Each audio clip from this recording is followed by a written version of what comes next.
और भाई लोग क्या हालचाल है, कैसे हो तुम लोग? सब एकदम बढ़िया। तो यार आज हम लोग पढ़ने वाले हैं माई मदर एट 66 पोम के बारे में, जिसे लिखने वाले शख्स का नाम है कमला दास।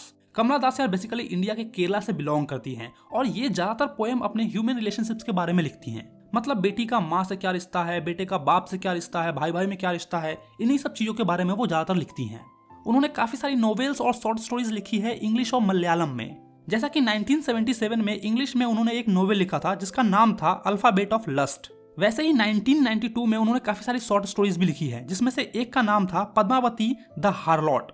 और आज हम उनके द्वारा लिखी गई माई मदर एट 66 के बारे में पढ़ने वाले हैं। जैसा कि पोएम के नाम से क्लियर हो रहा है कि कमला दास की जो माँ है वो 66 साल की उम्र में कैसी दिखती हैं, इस चीज के बारे में उन्होंने इस पोएम में डिस्क्राइब किया है। तो चलो शुरू करते हैं और देखते हैं कि वो क्या कहना चाह रही हैं। लास्ट फ्राइडे सुबह सुबह वो ड्राइव करके अपने पेरेंट्स के घर से कोची जा रही थी और जब वो कार ड्राइव कर रही थी तो उनकी माँ जस्ट बाजू में ही उनके बगल वाले सीट पर बैठी होती है और बैठे बैठे उनकी माँ सो जाती है। उनका मुंह खुला हुआ होता है। तो जब वो अपनी माँ को इस कदर देखती है तो उनके मन में काफी सारे निगेटिव थॉट्स आने लगते हैं, क्योंकि यार उनकी माँ 66 साल की हो चुकी है और वो ऐसे सो रही है, मुंह खुला हुआ है, तो उनको ऐसा लगता है ना कि कोई डेड बॉडी सोया हुआ है उनके बाजू में।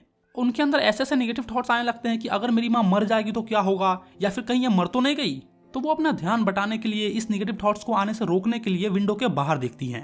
और विंडो के बाहर वो ये नोटिस करती है कि जो भी यंग ट्रीज वगैरह है ना, वो बहुत ही तेजी से उनके कार के पास आ रही है और फिर पीछे चली जा रही है। मतलब जब हम कार ड्राइव करते हैं या फिर कार में बैठे होते हैं तो तुमने भी नोटिस किया होगा कि जो भी आजू बाजू में पेड़ पौधे होते हैं वो बहुत ही तेजी से हमारे पास आते हैं और फिर पीछे चले जाते हैं। ऐसा लगता है कि वो पेड़ जो है ना वो दौड़ रहे हैं और दौड़कर हमारे पास आते हैं और फिर दौड़कर पीछे चले जाते हैं।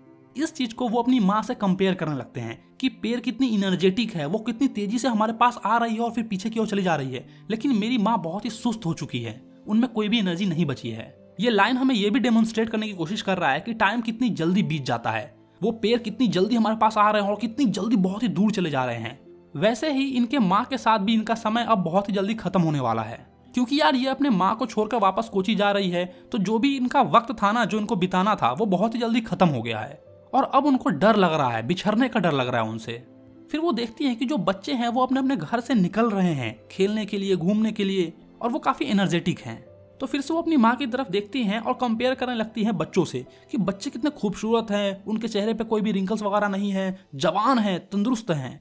लेकिन मेरी माँ बूढ़ी हो चुकी है, उनके फेस पर रिंकल्स हैं, बहुत ही उदास उदासी रहती हैं, बिल्कुल भी एनर्जी नहीं है।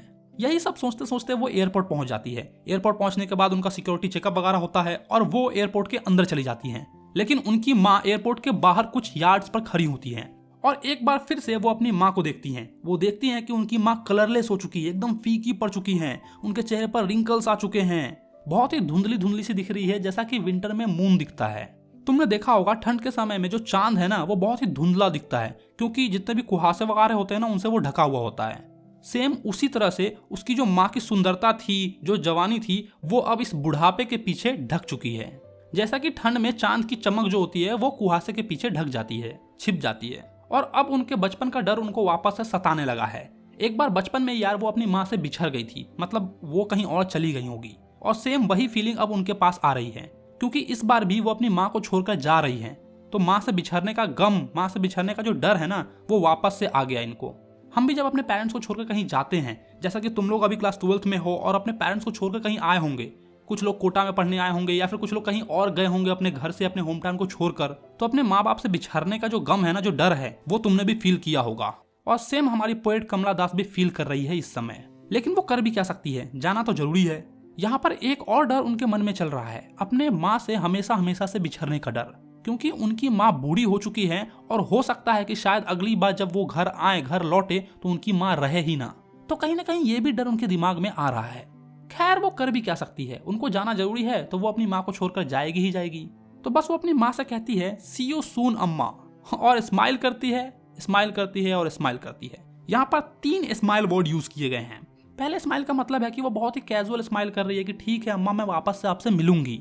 दूसरा स्माइल जो है ना, वो उस फियर को छुपाने के लिए है, जो फियर, जो डर उनके मन में आ रहा है कि अगली बार मैं आपसे मिलूंगी कि नहीं मिलूंगी, क्या होगा, कौन जानता है।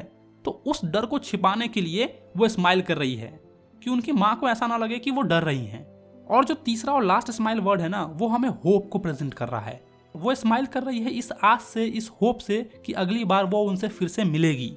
और बस यहीं पर तुम्हारा ये जो पोएम है ना, माई मदर एट 66, ये खत्म हो जाता है। इस पोएम में बेसिकली हमें फियर ऑफ सेपरेशन के बारे में बताया गया है। अपने माँ से बिछड़ने का क्या दुख है, क्या गम है, इसको प्रेजेंट करने की कोशिश की है उन्होंने हमारे सामने। और इस चीज को इन्होंने दो तरह से प्रेजेंट किया है। पहला, जब हम कहीं जाते हैं तो अपने माँ बाप से बिछड़ते हैं तो हमें बस डर लगता है कि यार अपनी मम्मी से हम दूर जा रहे हैं, बहुत ही अजीब सा फील होता है। या फिर कई लोग जो होते हैं वो अपने गर्लफ्रेंड से दूर जाते हैं, या फिर कोई पत्नी से दूर जाता है तो बहुत ही उनको डर लगता है। वो सारे के सारे डर एक ही हैं जो फर्स्ट कैटेगरी में आते हैं। और दूसरा, उनकी माँ से हमेशा बिछड़ने का गम। जब हम अपने बूढ़े दादा को या फिर बूढ़ी दादी को देखते हैं तो हमें भी कुछ ऐसा फील होता है कि अगर ये नहीं रहे, ये कल को मर जाएंगे तो हमारा क्या होगा। हमें भी कई बार ऐसा फील होता है कि जो हमारी दादी हैं या फिर जो हमारे दादा हैं वो काफ़ी बूढ़े हो चुके हैं, अगर ये कल को मर जाएंगे तो हम कैसा फील करेंगे यार, बहुत ही अजीब लगेगा ना। कई बार ये थॉट्स हमारे माइंड में आते हैं। तो ये सारे डर सेकंड कैटेगरी में आते हैं। तो बस यार यही था आज का चैप्टर। और तुम मुझसे न बिछड़ जाओ इसीलिए इस चैनल को सब्सक्राइब कर लो और मुझे इंस्टाग्राम पे फॉलो भी कर लो, ठीक है। तो चलो अब इस पोएम की हम लोग पोएट्रिक डिवाइस देख लेते हैं। इसमें यार 3 पोएट्रिक डिवाइसेस हैं। पहला है सिमली, दूसरा है इमेजरी और तीसरा है रेपिटेशन। सिमली यानी कि वो कंपेयर कर रही है, वो अपनी माँ को यार एक डेड बॉडी के साथ कंपेयर कर रही है, लेट विंटर मून के साथ कंपेयर कर रही है। इमेजरी मतलब कि यार वो इमेजिन कर रही है कि उनकी जो माँ है उनकी एनर्जी भी काश इन बच्चों की तरह होती, या फिर जो पेड़ जो ट्रीज है वो कितनी फास्ट मूव कर रही है उनकी तरह होती। और रेपिटेशन तो हमने देख ही लिया है, smile and smile and smile. Same word यार 3 बार रिपीट हो रही हैं और इसका मतलब भी मैंने तुम्हें समझा दिया है। तो बस यार हो गया तुम्हारा ये पोम यहीं पर खत्म। अगर तुम्हें ये वीडियो अच्छा लगा तो वीडियो को लाइक करो, मुझसे बिछड़ ना जाओ इसलिए इस चैनल को सब्सक्राइब कर लो। और अगर अभी भी तुम्हें कुछ पूछना है तो नीचे कमेंट में जरूर पूछ सकते हो यार। बाकी यार मुझसे अक्सर बात करने के लिए इंस्टाग्राम पे मुझे फॉलो कर लो। चलो तो मैं मिलता हूं तुम्हें नेक्स्ट वीडियो में। Bye bye.